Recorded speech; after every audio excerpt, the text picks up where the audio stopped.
So this is 10 minutes to 9 a.m. in the morning of Saturday, the 3rd of July, 2021.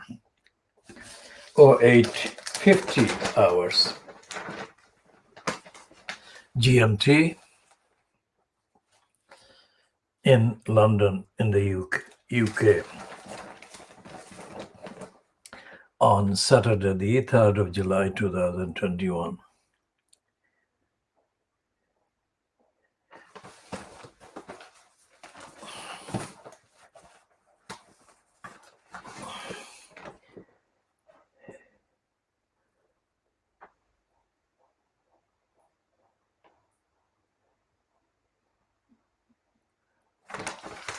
And what we have is the Sun, which on the evidence of its contents and the role and the bias and the emptiness and ignorance, we have renamed this scum.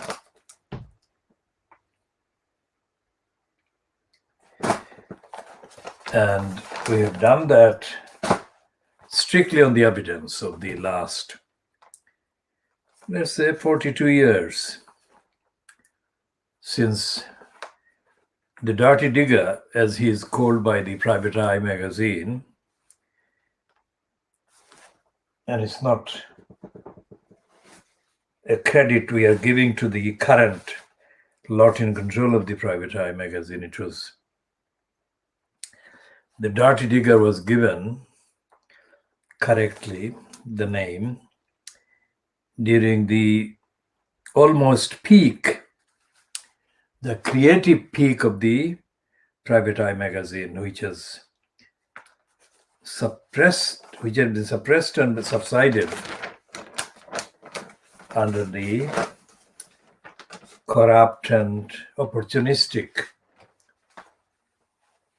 frontage by Ian Pissoff and Frantic Swine. These two names are our own names. Frantic is Francis the racist swine, and Ian Pissoff the racist Ian Hislop. And Hislop has become a millionaire. He has been made a millionaire by being paid millions of pounds of the license fee payers' money. The BBC corruptly has abused the license fee payers' money. We shall, of course, be examining the evidence of the BBC's corruption. So Frantic Swine has been less enriched by the BBC, considerably less enriched by the BBC as compared to Ian Pissoff. Now this is the KhoodeelaarTV television channel, Part A, which is the world exclusive diagnosis of Fleet Street. The Fleet Street, of course, includes this scum and this one. This is the definitive symbol of Fleet Street. So what we are noticing is that most of the Fleet Street titles that were obsessed with the effort to find any way whatsoever of undermining, downplaying the prospects of the Labour Party's candidate at the by-election that took place on the Thursday, the 1st of July in Bethlehem-Spen. So they were saying the Starmer was sunk. The Starmer will be challenged after the, as they said, predicted, definite, certain disaster at the by-election, then due to be held at Batley and Spen in West Yorkshire. And the Fleet Street Liars were, of course, working in tandem with George Galloway. And George Galloway parasited himself by falsely claiming that he was the voice of the voiceless in the constituency. What he was capitalizing on was the trademark corrupt parasitic role that he had been able to play, at least in 2005 in Bethnal Green and Bow, and in March 2012 in Bradford West. Bradford West, of course, being another Yorkshire place, not far from the Batley and Spen in West Yorkshire.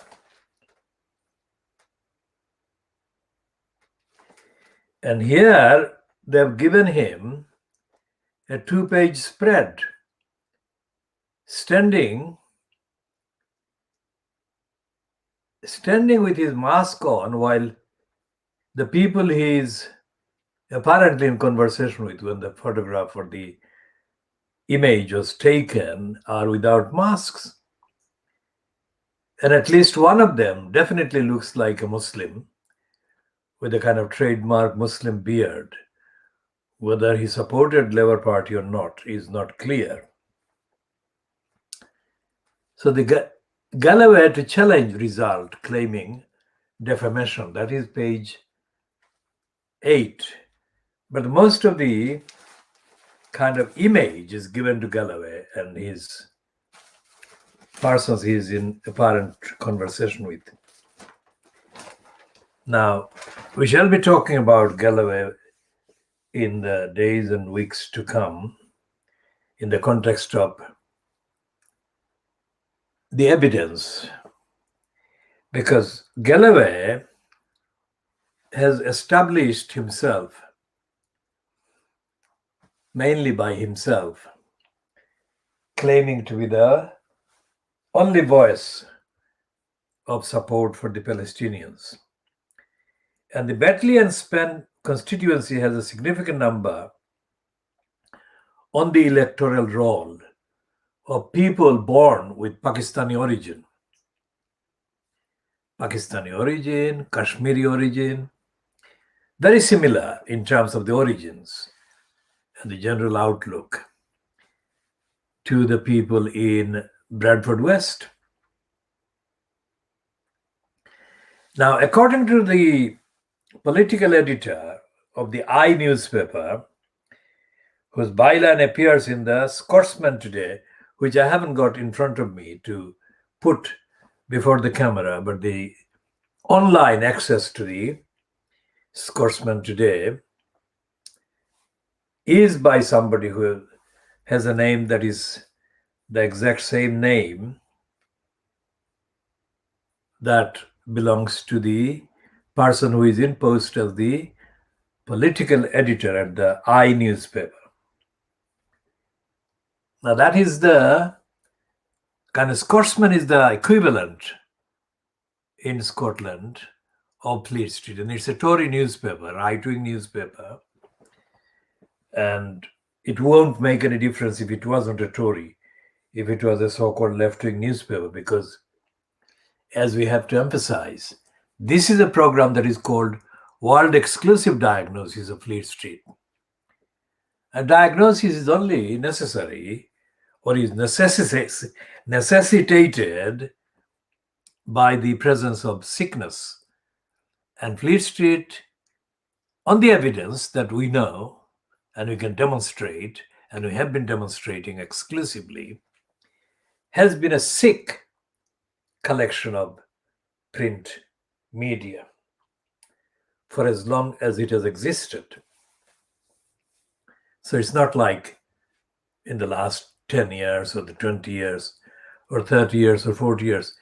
It has been sick from the beginning of Fleet Street, when the number of titles, of course, was much smaller, mainly represented by in numerical terms, not in ethical terms or evidential terms, by the Times newspaper as it then was.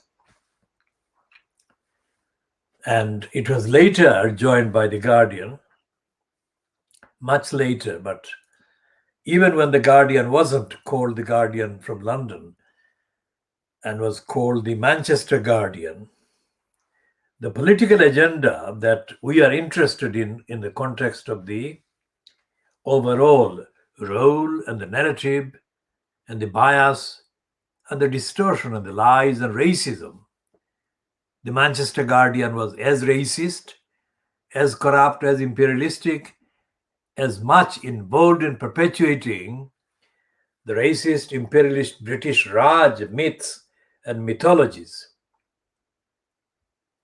created, confected, fabricated to make the British Raj and the empire in the subcontinent now made up of India, Pakistan and Bangladesh, the three countries that were occupied for 190 years, since a number of traitors betrayed the country and colluded with the East India Company and its fronter, the racist crook and the liar, Robert Clive. Now, we have been carrying out simultaneous investigation into the script, the ideology, on the themes being peddled, conveyed, and brought across to the viewers by Cinema India. This is our phrase. Cinema India is not used by anybody else. We have created this in order to include Calcutta-based or Kolkata in West Bengal-based filmmakers and films and productions, as well as those produced in Madras, what is now Chennai, Bangalore, Hyderabad in Tamil Nadu, Kerala, Karnataka, in the Tamil, Telugu, and Hindi languages, and also, of course, Mumbai, which used to be called Bombay. We have been carrying out investigation based on the demonstrable evidence of the contents. And we have found right from the beginning that Cinema India is serving the regime, the political regime in control of the central government, as well as the kind of copies and imitations in the states. Most of the states and central government, of course, are controlled by Narendra Modi fronted cabal of BJP, which is made up of the Hindu fundamentalist fascists and deniers of human rights to the millions of people that are called Dalits, untouchables. So the Guardian today is reporting which is unjustified, because there is no way that Galloway can challenge the result claiming defamation effectively. This is a stunt that any intelligent, rational observer of Galloway's antics would have worked out by now. Because Galloway's only capital outside of the Labour Party has been his being permitted by Muslim voters in two of the constituencies, one Bethnal Green and Bow, and one Bradford West, permitted by Muslim voters to peddle the line that he is in support of the Palestinians. That's a parasitical untruth, because Galloway uses that as a kind of slogan, as a trading slogan for his parasite career in order to attract donations. And as we have said, he has never published most of the details of the facts of the sums of the donations that he receives. And although John Stonehouse was jailed for his financial corruption and abuse of the name Bangladesh and the British Bangladesh Bank and all the rest of it, the only currently circulating ex-politician or ex-MP that is operating so far unprosecuted business of raising funds without disclosing them is George Galloway. Let him deny that, and let Galloway repeat any of the racist stupidities that he might have perpetrated while he was still in place as MP at the expense of Bethnal Green and Bow. We are saying that Galloway has not sued the BBC for a devastatingly detailed series of claims they made against him, receiving money from the Pakistan political establishment concerned at the time. Galloway has not sued them. And the Guardian's morons should know that Galloway has not sued the BBC over the Newsnight allegations against him, because that is more devastatingly detailed against Galloway than all the contents of the Daily Telegraph. Daily Telegraph group, as it then was, that made the allegations about funds that Galloway received or sought or claimed from sources in Iraq. So Galloway is being given this propaganda by the Guardian unjustifiably on the facts. We don't say that they haven't got the right to do the propaganda for him if they want to, but we have the right to point out the falsehood at the root of the propaganda. And so we said the political editor of the Independent I newspaper, not independent, it was part of the independent group at the time it was launched, but it is no longer. The I newspaper.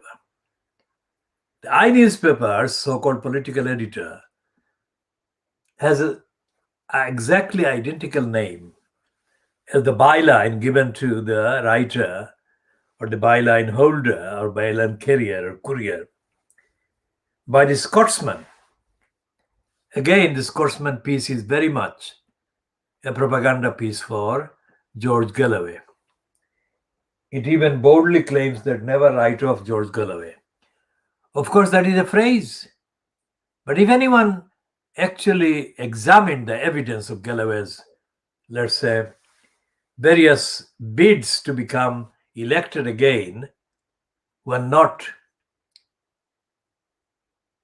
kind of able to exploit the presence among the particular electorate of Muslims of Pakistani origin, because although Galloway has benefited personally, career-wise, from the significant number of Bangladeshi Muslims present in the Bethnal Green and Bow constituency, and then in 2010 in the Poplar and Limehouse constituency, the support for the Labour Party candidate by the Bangladeshis as recorded for the 2010 general election in the constituency of Poplar and Limehouse shows that the Bangladeshis supported the Labour Party candidate more significantly than they did George Galloway.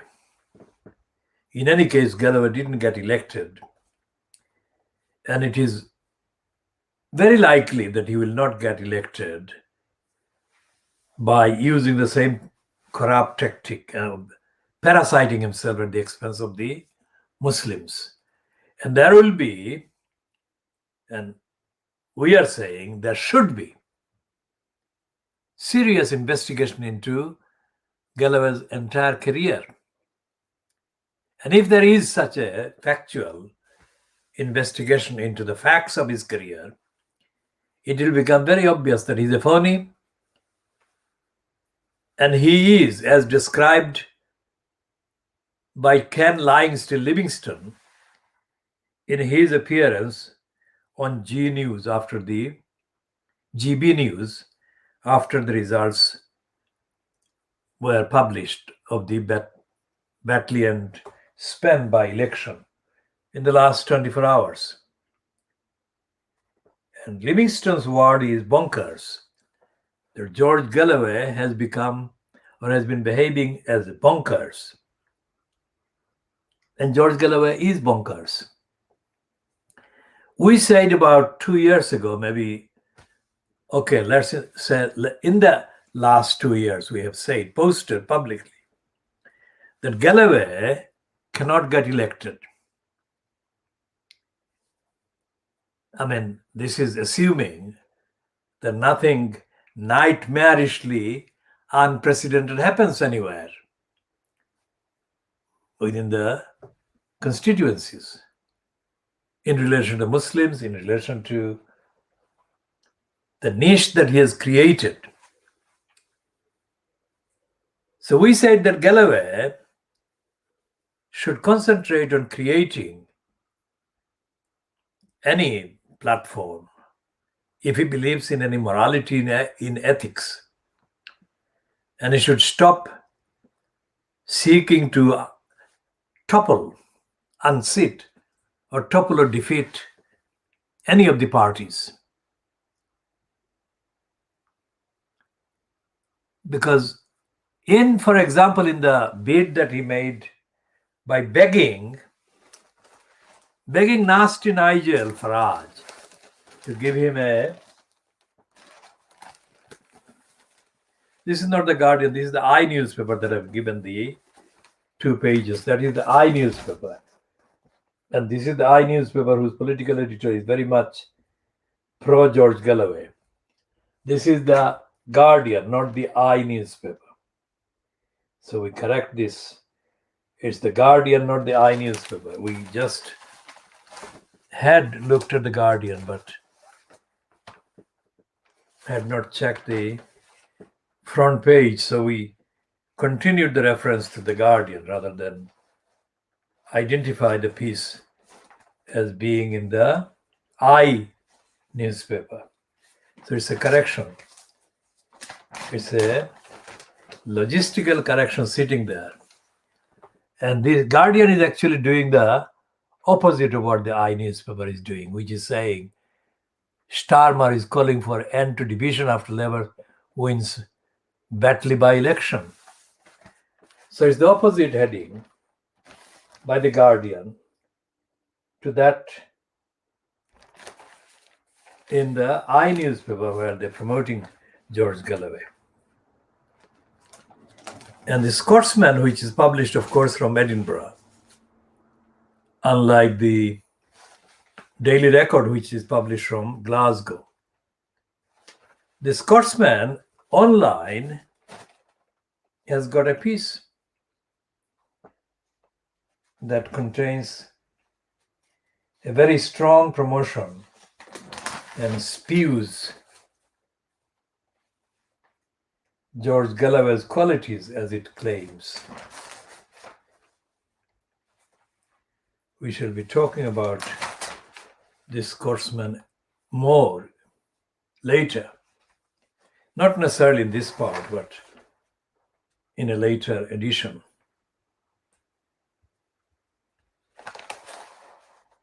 And there are, of course, various contradictory items, even in The Guardian, about COVID-19. And there is a piece, well, there are several pieces sympathetic to the scientific kind of advisor, scientific officer on COVID. After news got confirmed that at least one of his attackers has been arrested.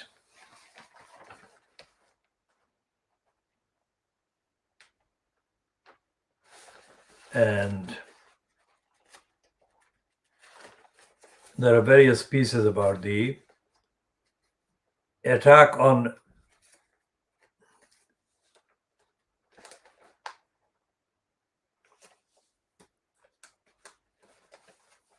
Haque, and also about the pervasive, widespread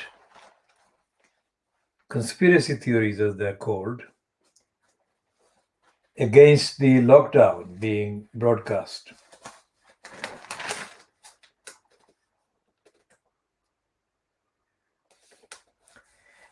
And as is always the case, there is a smiling picture by Brenda. Well, smiling picture of Brenda and Angela Merkel, which is a picture, as pictures go, that comes across as absolutely dignified in comparison with the picture that is of Merkel trying to catch up with Johnson as he leaves her behind. And Merkel and Brenda currently are among the two women in Western Europe who are, compared to the others, their contemporaries, are treated with much more respect by ordinary people than any of their contemporary politicians or women in public life.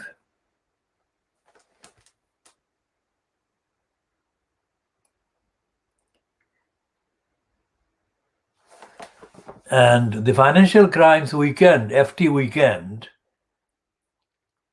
as it is called,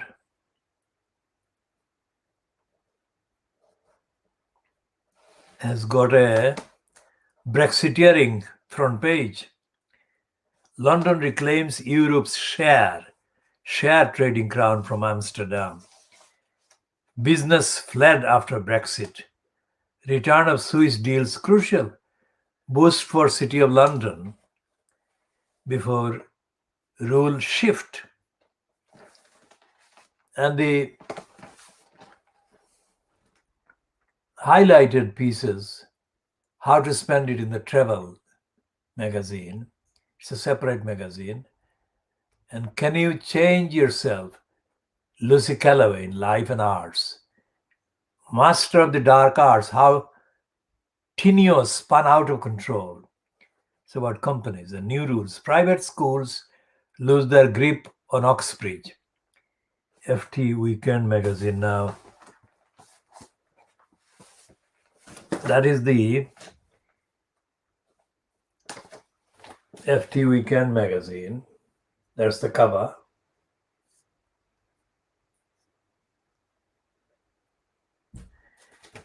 So what is it saying about private schools?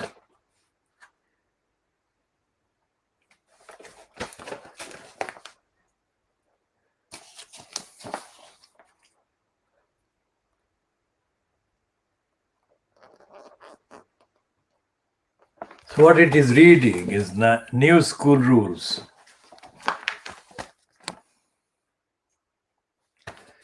And it is saying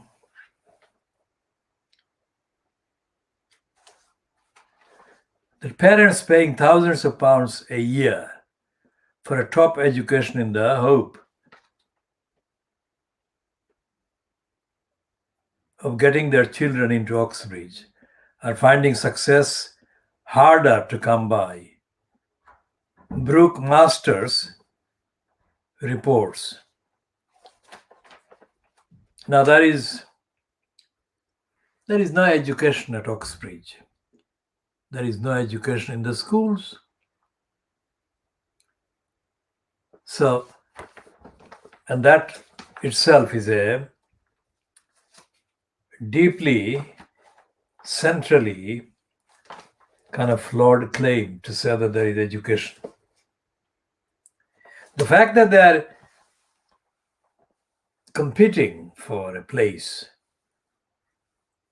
in a brand kind of institution or branded institution dispels the claim that there is education involved.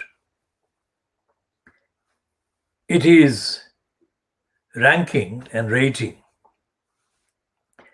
as based on the ability to get access to other privileges in society,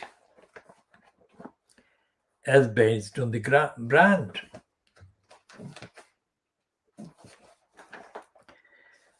And as Oxbridge is used to get access to jobs in political party positions, elected positions, and in other respects in business, big business, etc. It is a proven fact that there is no education involved. There is a license, there is a card. And the people who are making the decisions are, by definition, the few. And they are violating the rights and the needs of the many. And the fact that there are anything between 15 to 20 million people in poverty in Britain shows that these people who make the decisions, most of them are related to or come from Oxbridge and similar backgrounds. So there is no education. There is denial.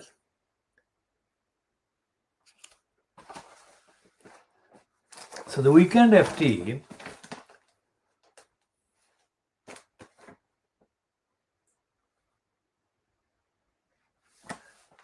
has got a piece at the back page of the FT Weekend called Lex.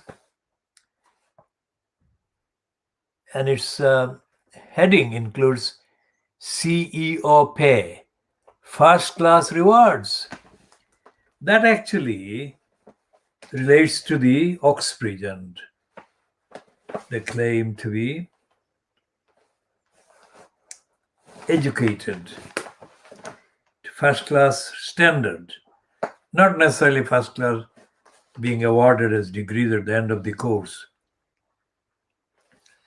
Let's look at the linguistic bias in this piece. It's not transparency they're offering. They're offering a kind of criminal kind of boast, bragging about this information. Well-paid fund managers boast about the cost efficiency of the groups they invest in. Yet they have generally been happy to cover the high pay that boards give to CEOs. That has emboldened UK-listed airline Wizz Air to promise its chief executive, Josel Varadi, a maximum 100 million payment. But attitudes are shifting. Double the proportion of FTSE 100 shareholders voted against CEO remuneration this year than last year.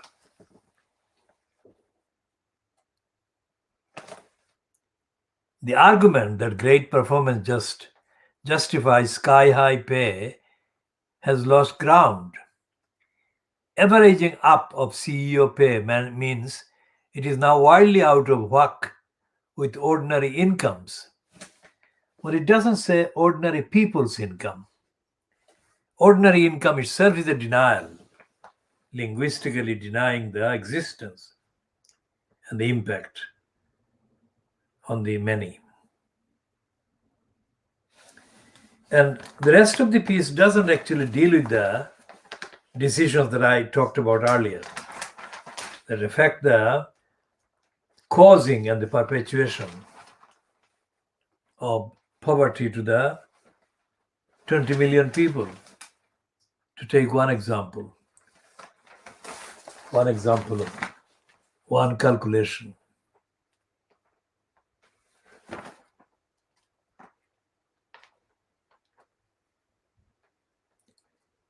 And there is a surprise heading: UK pension schemes waste billions, study finds.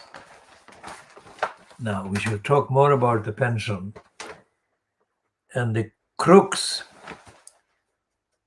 that have been ministers of pension in the department: deprivation, want and poverty creation, including the crook Steve Webb.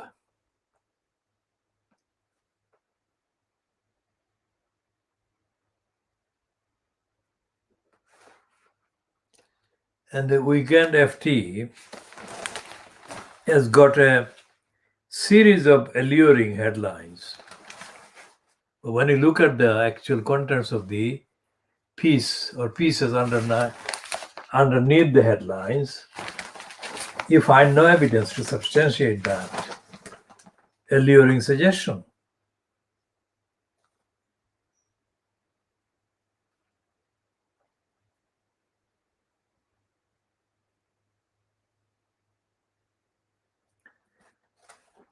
Ethiopia's leader is tarnishing his reformist reputation as violence spreads in the Tigray region, writes David Pilling. And this man, the Ethiopian president, is given the description in the heading, the Nobel Peace Laureate at war.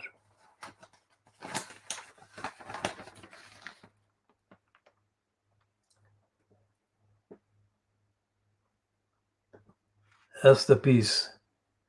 Because of the light being too near, it may not be legible, but that's the nearest that we can come. And Abiy Ahmed. Few leaders have seen their reputation fall so far and so fast as Abiy Ahmed. 2 years ago, Ethiopia's prime minister was being feted as a peacemaker and reformer. At the age of 43, he won the 2019 Nobel Peace Prize for emptying his country's jails of political prisoners, making peace with opposition groups, and ending a state of war with neighboring Eritrea. That was then. Now Abiy stands accused of pursuing a conflict in Ethiopia's northern region of Tigray that has unleashed a horror of rape, massacres, and ethnic cleansing. After months of fighting, the specter of famine hangs over Tigray, in a country where 2 decades of impressive economic development had appeared to banish the threat of starvation. So we'll talk about Ethiopia and Eritrea and starvation and hunger and famine more, about both about Africa, also about many regions and parts of Asia. And we shall do that in the context of the corrupt bureaucracy that has been now fronted by Antonio Guterres, who has been given a second term of 5 years as the Secretary General of the United Nations. The bureaucracies linked to it and operated by the United Nations organization are peddling, spinning, and spewing banalities about poverty, about rape, about hunger, about starvation, even about genocide, without pointing out the major causes of these conflicts. And I'm saying that even in Ethiopia, it's not just this Abiy Ahmed, the prime minister, who is among the causes, but there are others, including the policies and practices and connections operated by the United Nations bureaucracy. Remember the founding aims and objects. The founding aims and objects of the United Nations are being trampled on, being walked on, as countries like Ethiopia, regimes like Ethiopia, violate the founding aims and objectives of ending war and of upholding human rights. And there is a big read about investment, and the topic is cryptocurrency. Now, Donald Rumsfeld, who was a complete idiot, but was elevated to the level of being a deep philosopher, has eventually he's passed away. And here is a man writing about America, and the heading is My Travels with Donald Rumsfeld. He's Dimitri Sevastopoulou. Sevastopoulou appears to be a Greek name, but we shall check and update accordingly. Now, Dimitri Sevastopoulou writes in the first paragraph, one of my most incongruous memories of covering Donald Rumsfeld, who died this week at the age of 88, was watching the United States Defense Secretary receive a lesson in Irish revolutionary history at the Shannon Airport bar.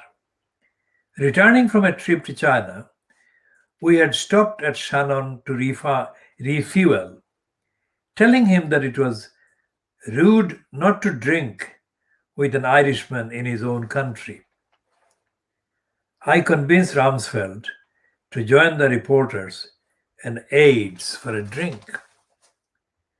As Rumsfeld drank Irish coffee, the barman explained how one of the reporters had committed a sin by ordering a black and tan, the name given to a controversial British police unit during the Irish War of Independence, but a drink in the United States. It was a light-hearted moment for someone whose own gaffes frequently landed him in trouble.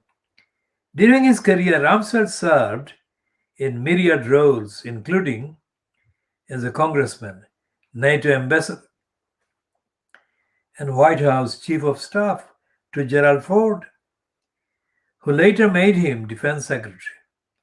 When George W. Bush appointed him to the same role in 2000, Rumsfeld made history by having been both the youngest and the oldest Pentagon chief, and the only person to hold the role twice.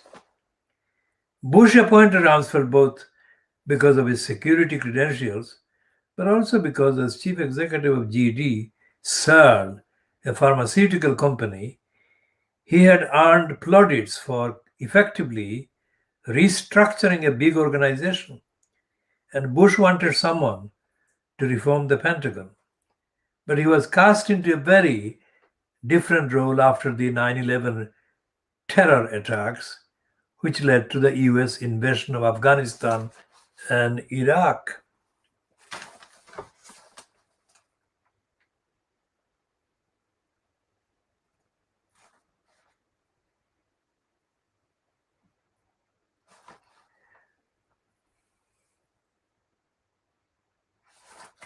So he goes into the last paragraph, but one. One of Rumsfeld's most vocal critics was Senator John McCain, who said he would go down in history as one of the worst secretaries of defense. He is often compared with Robert McNamara, the Vietnam War era defense secretary, who also entered the public pantheon of villainous defense officials. Yet, unlike McNamara, who later showed some remorse, Rumsfeld never showed regret for the Iraq War, which claimed the lives of almost 500,000 people and left the country in chaos from which it has yet to recover.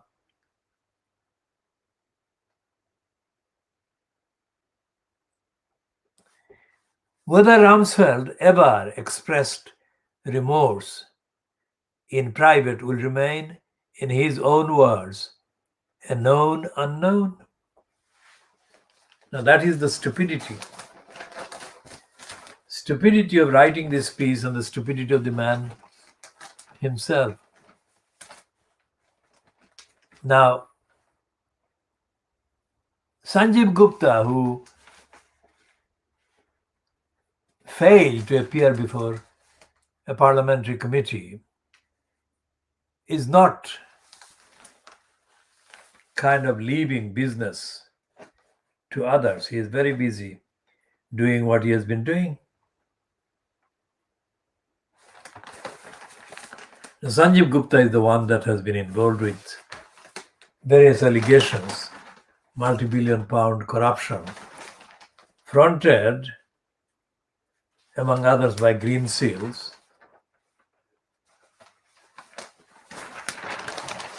David Cameron.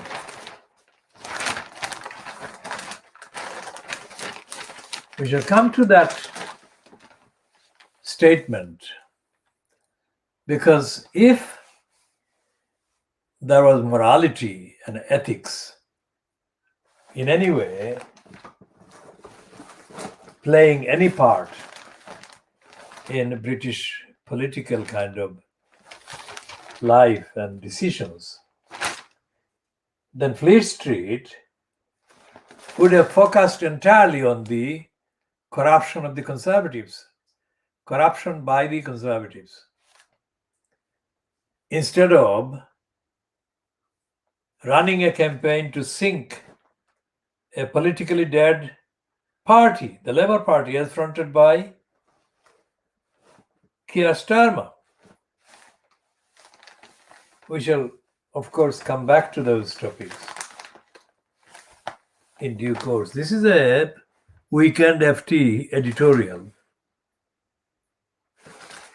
There are two editorials in today's Weekend FT. The first one is the housing challenge facing central banks. And as we have said, the Financial Times, we have called it, recalled it, or re-edited, or edited and renamed it as Financial Crimes. The truth will not be contained in this editorial that is alluringly referring to housing challenge.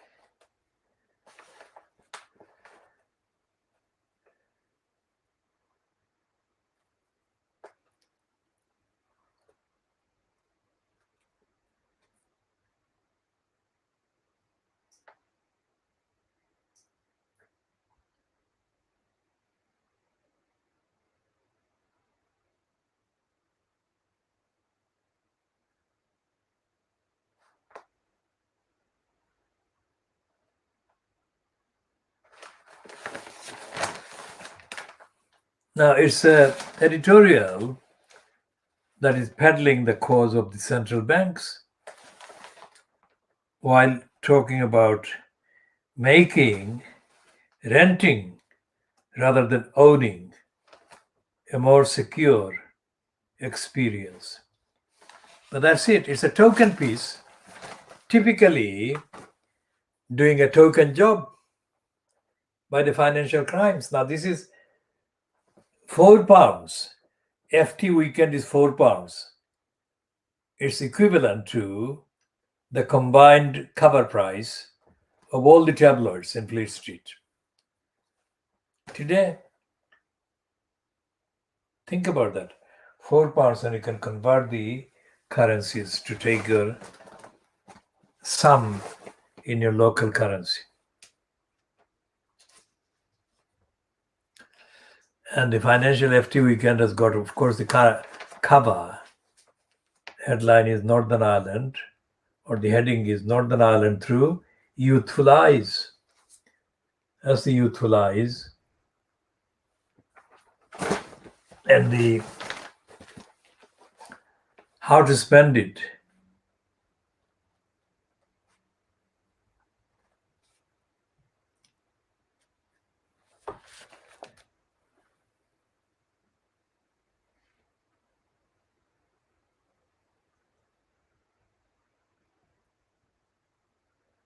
And it is absolutely contemptuous of the many and absolutely defiant two fingers to the millions in poverty. The millions cannot afford to spell these 3 words, 4 words. How to spend it. They simply cannot even pronounce these 4 words.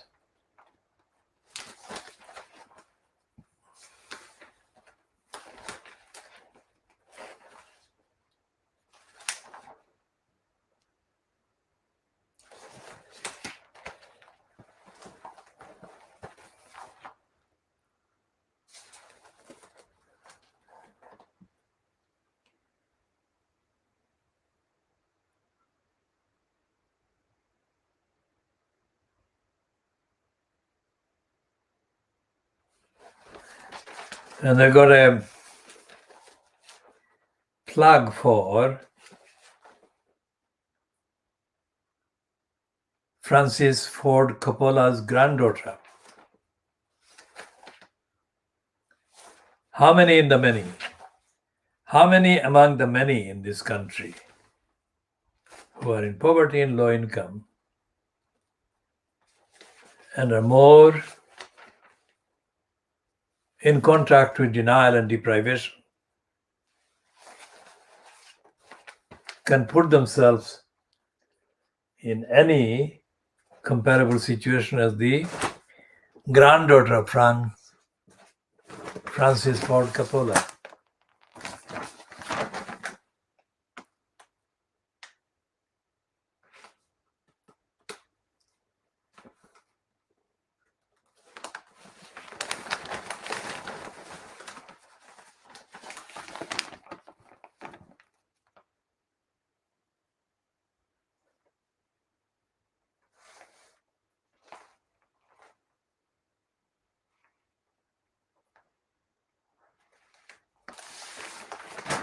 And the stupid heading about the environment reads, heat waves raise doubts on whether humanity is ready for warmer planet.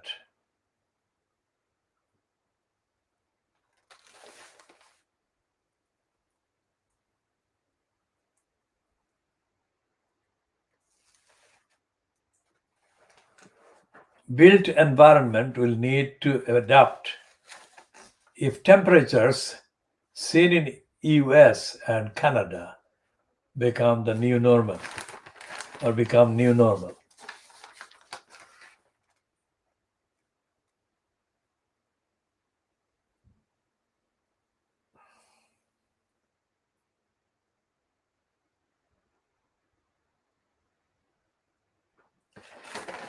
And it seems that the financial crimes, whoever edits it and makes the decisions,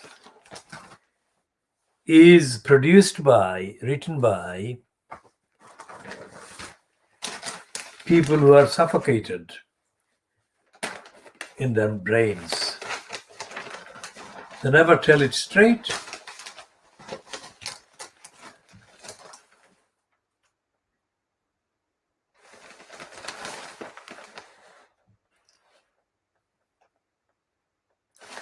Now here is an exception to that statement I've just made.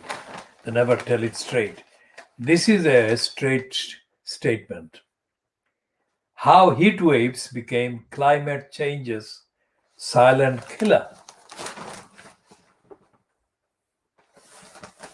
And it's byline to Frederick Otto, who is described as the Associate Director of the Environmental Change Institute at the University of Oxford.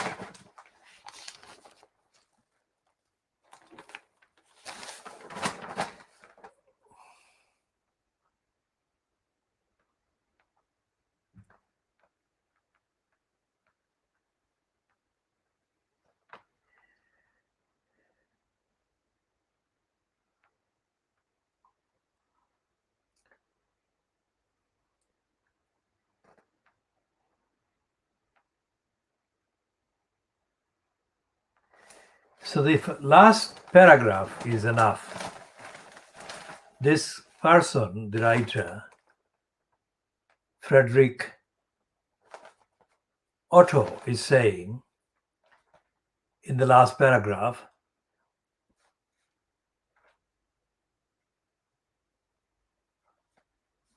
will such numbers, referring to the previous contents of the piece, containing numbers and data, will such numbers help politicians and industry take the crucial step from declaring climate emergencies to actually acting to prevent them? So this person is, of course, someone who describes themselves as a scientist. So we scientists can now provide hard data that allows us to link extreme weather. I'll read that again. We scientists can now provide hard data that allows us to link extreme weather events directly to human-caused climate change. Of course, it's humans who cause the climate change. But facts alone will not lead to resilient societies if those in charge of them continue to shirk their responsibility. Now, that is the nearest to a straightforward statement found in the financial crimes.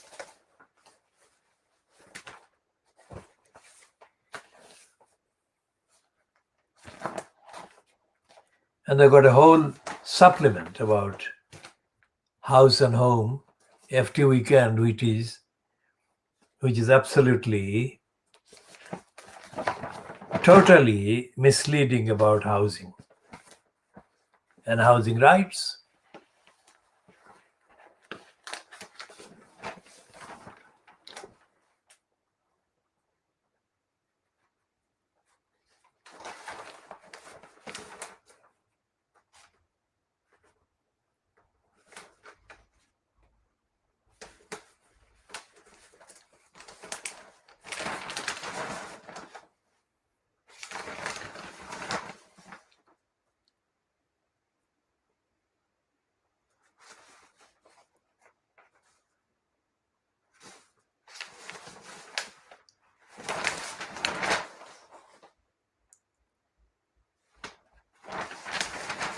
Most people having to exist in homes without gardens and without access to gardens and parks don't have the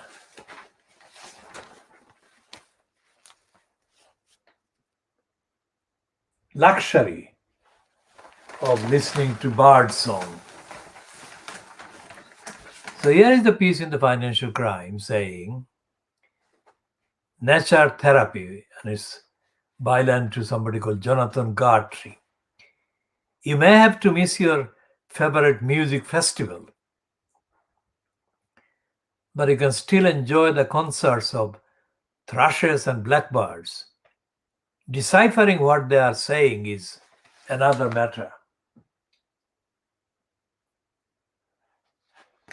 And there is a piece, there is a statement highlighting animal behavior. Animal behaviorist Conrad Lawrence interpreted the contact calls of geese as simply, "Here am I, where are you?"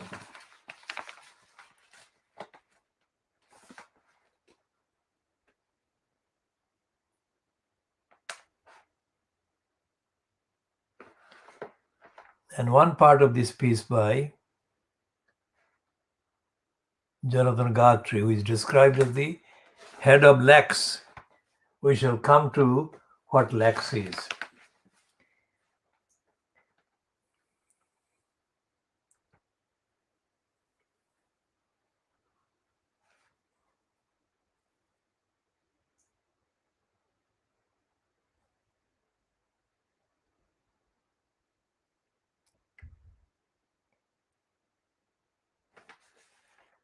And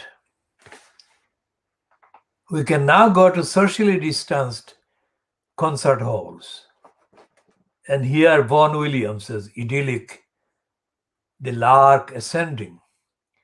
This popular classical piece evokes dewy-eyed nostalgia for a vanished rural England.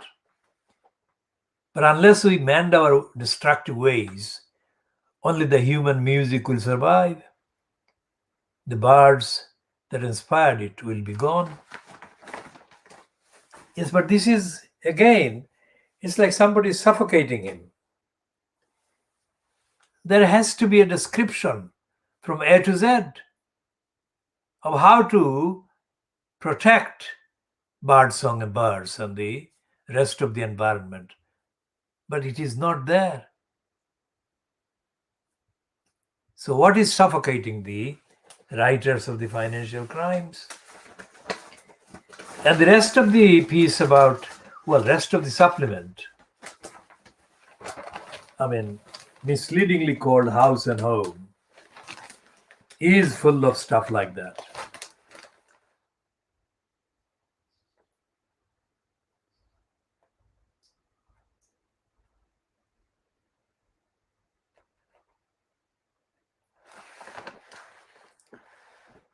And they're talking in the main piece on the front page of that supplement. They're talking about the address 1 Hyde Park Place and billionaires. They're not talking about the many. So the entirety of the FT weekend, including the supplement, including the magazine, How to Spend It,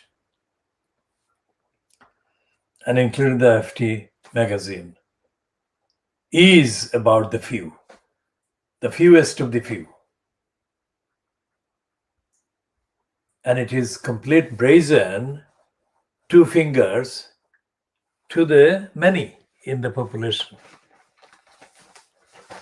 Now, we have said about the Fleet Street, the rest of Fleet Street, that is the likes of the Beaverbrook corruption criminality called the Daily Express or Suppress, Sunday Express or Sunday Suppress, about the coverage or cover-ups about the pandemic and the virus.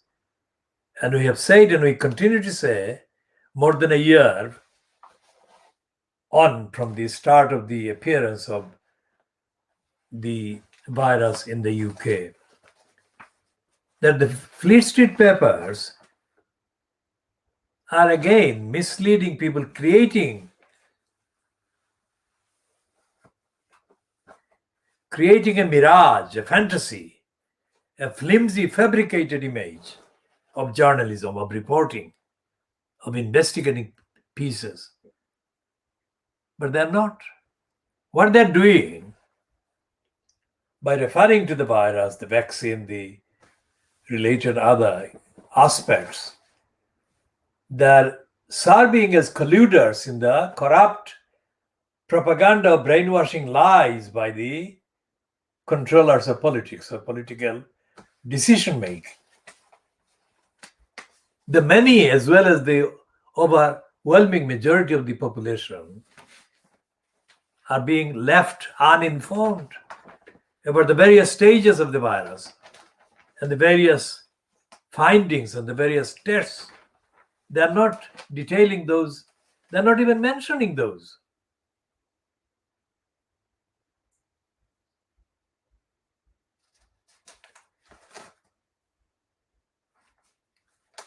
And this piece about FT money has got pieces about this kind of supplement, FT money.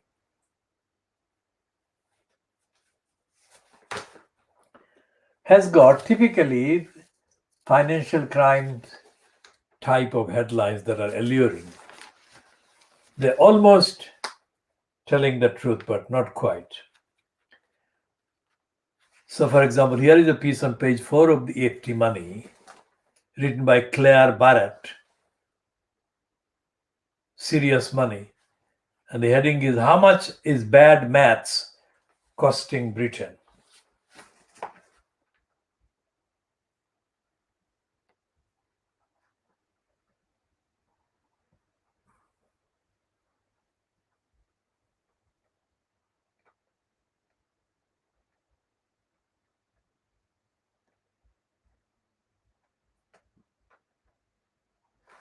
And they've got her described as involved in the financial crimes, financial literacy and inclusion campaign. Well, the inclusion aspect of it suggests that they might be talking about rights of the many that are deprived of rights. But that may be an illusion. So if any of the persons among the many can actually spend the £4 in the shop to get hold of the financial crimes, most of that money would have been wasted because they won't have any recognition of the life experience in any of the pieces. Only illusions and mirage.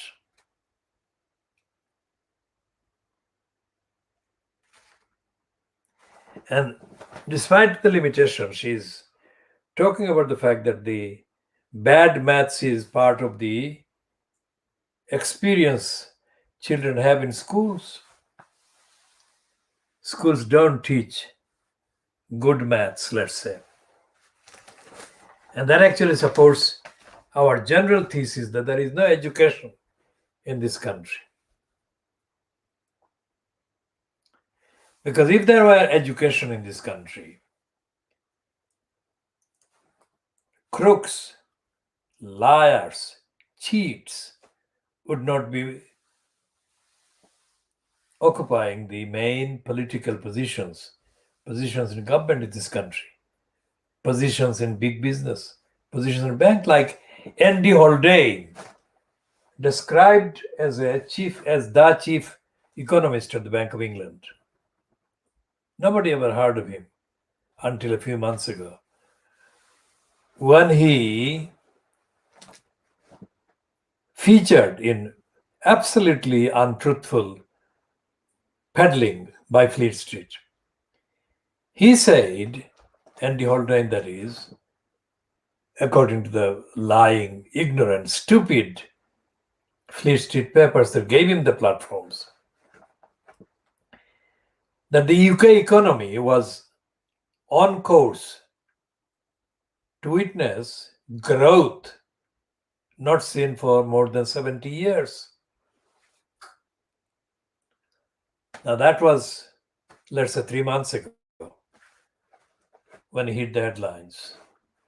Now, the same Andy Holden is saying that there is a danger that there will be inflation. Too much inflation. Now, growth by definition is inflation.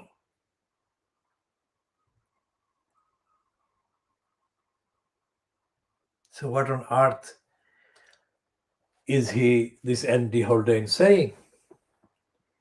He must be one of those who suffers from and embodies, personifies, and is an embodiment of bad maths, as described by Claire Barrett in FT Money this FT weekend. So again we say, if the chief economist at the Bank of England cannot get his facts right, and is apparently not bothered about not getting his facts right, there cannot be an education, because he must have been denied an education. So if somebody appointed to the post of the chief economist at the Bank of England, which is very high level of appointment, where to find the evidence of those who were educated? Nowhere, because there is no education. That's the whole point. A society which has no education and yet is grabbing as a historic kind of reality other people's billions and trillions, such a society can and does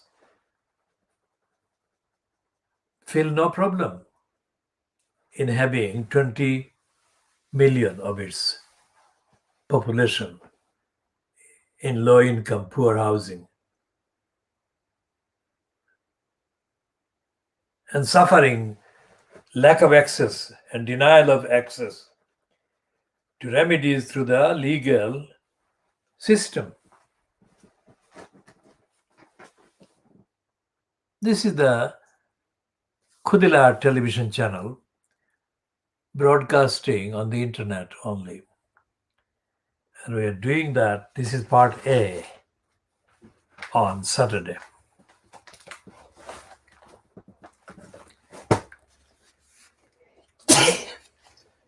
Saturday, the 3rd of July, 2021.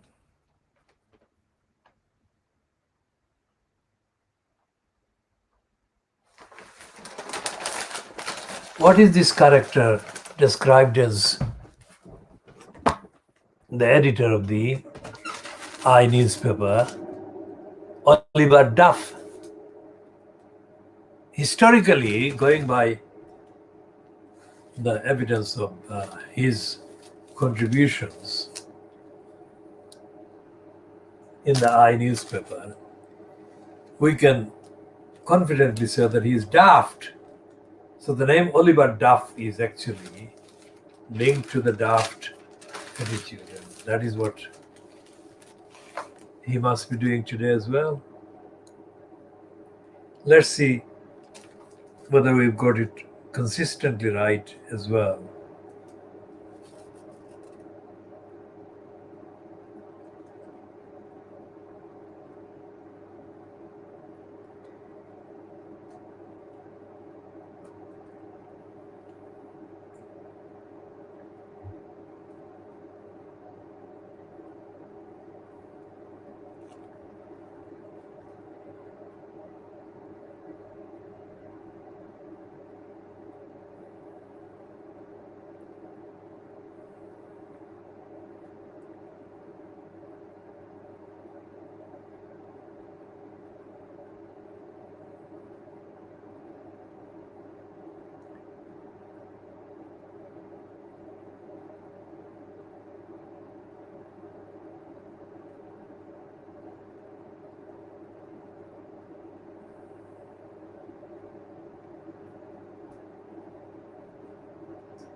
So this piece is a complacent piece, and although it talks about home, it doesn't refer to the homelessness and the lack of housing rights that millions endure.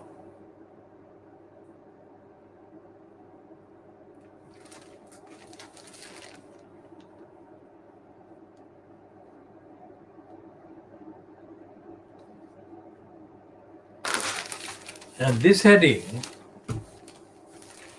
Facebook used by crime gangs to promote people smuggling to the UK. This is not recognizing the reason for the desperation suffered by the victims of the people smuggling. And even before reading the actual contents of this piece, I can safely say that there is no mention in this piece that is overhyped by this editor as investigative piece by Cahal Milmo and Dean Carby. It doesn't refer to the UK's obligations, France's obligations, and obligations by other Western European countries, which are the destinations, apparently, of lucrative trafficking, people trafficking by crooks operating at the expense of the migrants.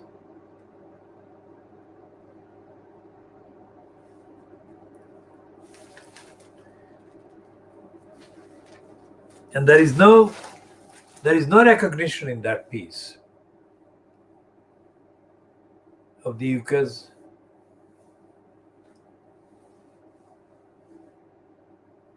dishonesty, both paraded by Priti Patel, the Interior Minister, so-called, or the Home Secretary, as well as by Boris Johnson, as well as by the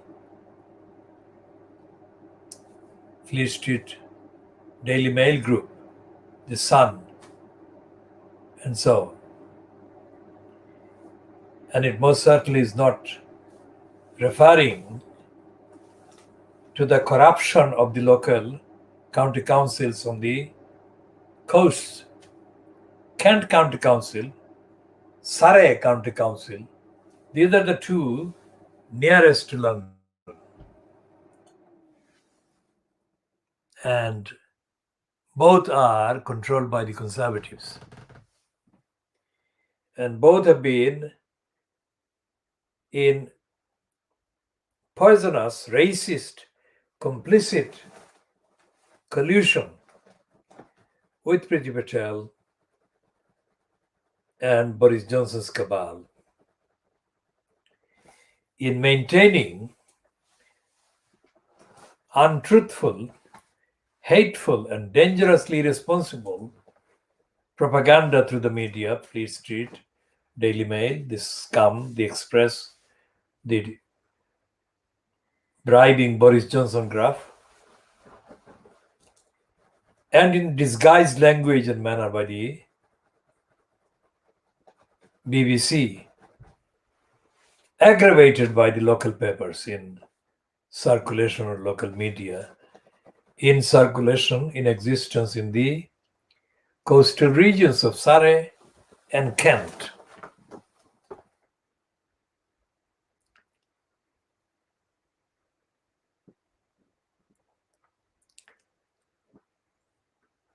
So we shall be going back to this story, and also we shall go deeper into discussing the Batley and Spen by-election and the implications.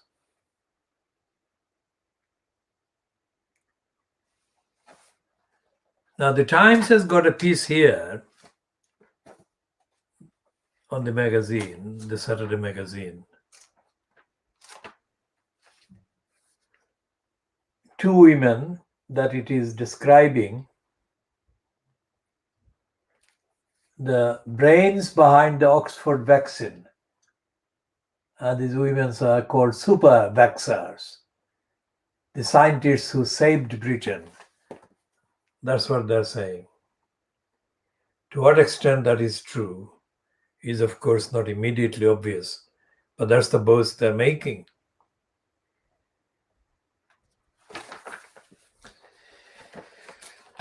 And we shall be looking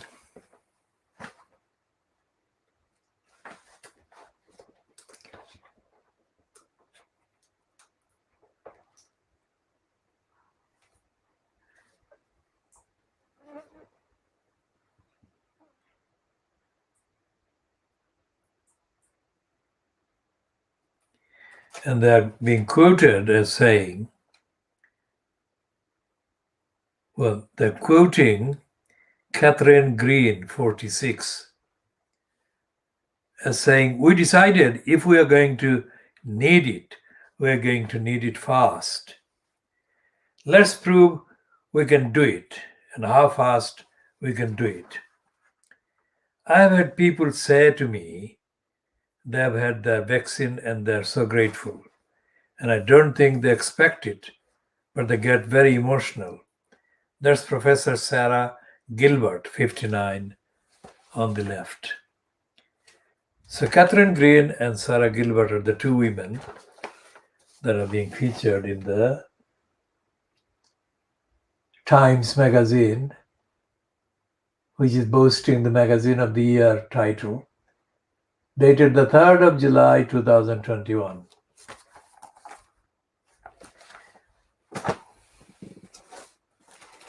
We shall examine the evidence.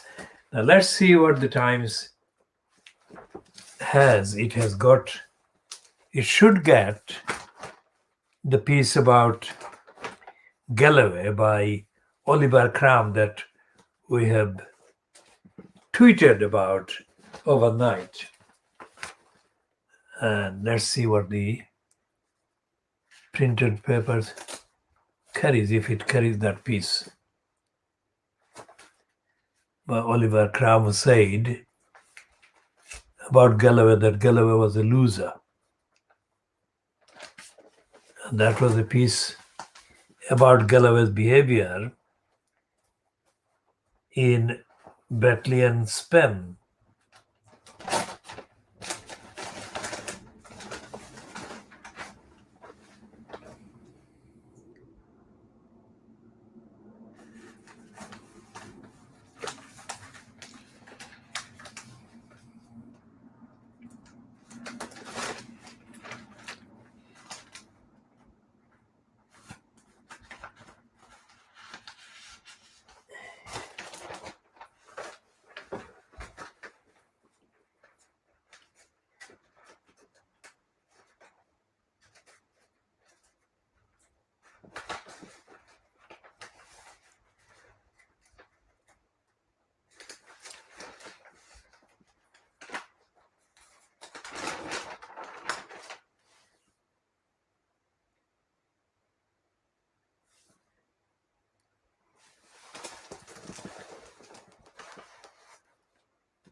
Now, Peter Brooks has got a cartoon which is playing on the name of the constituency. And I shall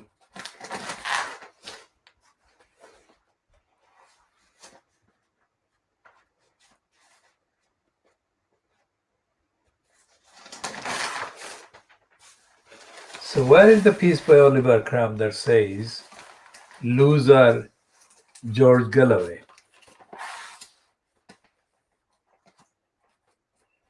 This is not printed as a column.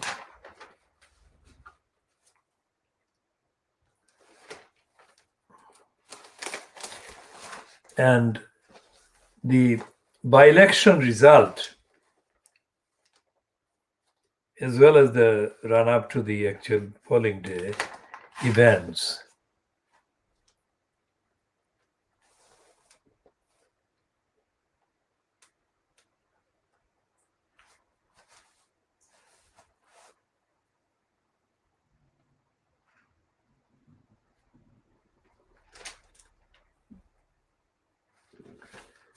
They've got a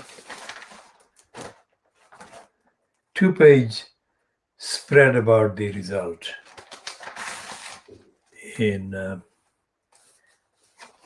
Batley and Spen in West Yorkshire in England.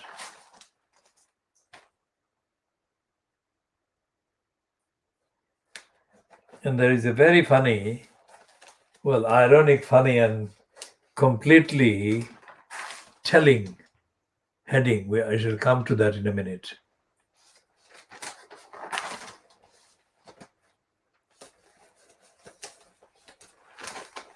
And the photograph of Brenda, that is Queen Elizabeth II, with Angela Merkel, apparently doing her last visit to Britain as leader of Germany, has got a fitting kind of heading to the photograph. And the fitting heading is Merkel paves way for holidays in the European Union without quarantine.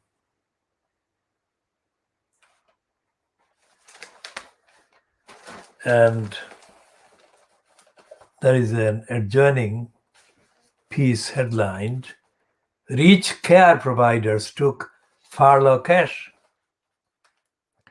Well, that is really not news, because that is what has been happening with Rishi Sunak, the finance minister, benefiting his fellow hedge funders and assorted similar looters of the UK financial resources.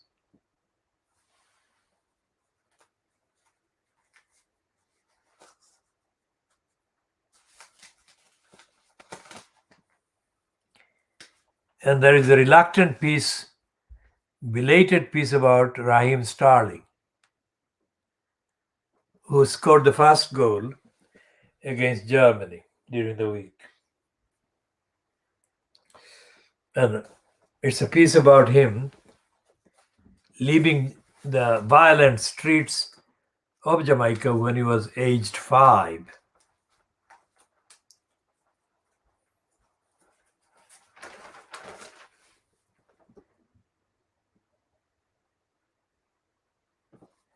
And there is the Times, in the 2-page spread, the main piece is about disloyal Angela Rayner should be sacked, Starmer is told.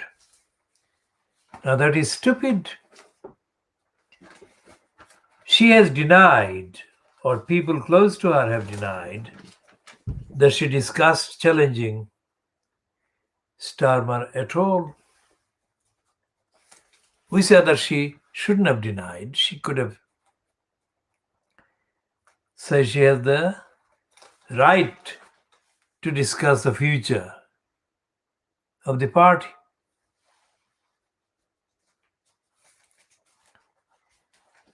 And so the line in the Times is that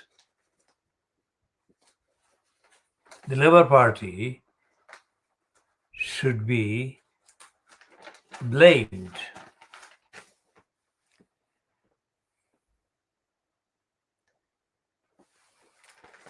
And what the piece by Nathan Paris is saying is that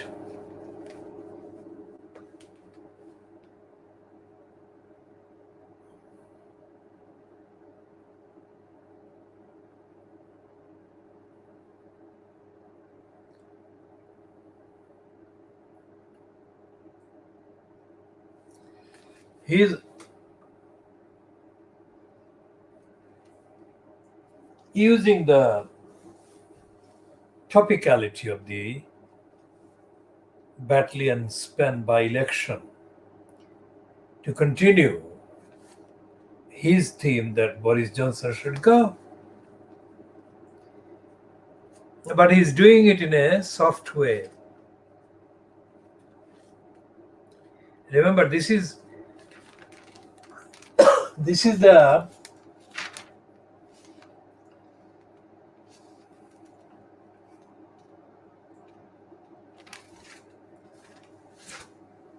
we shall continue in the next part.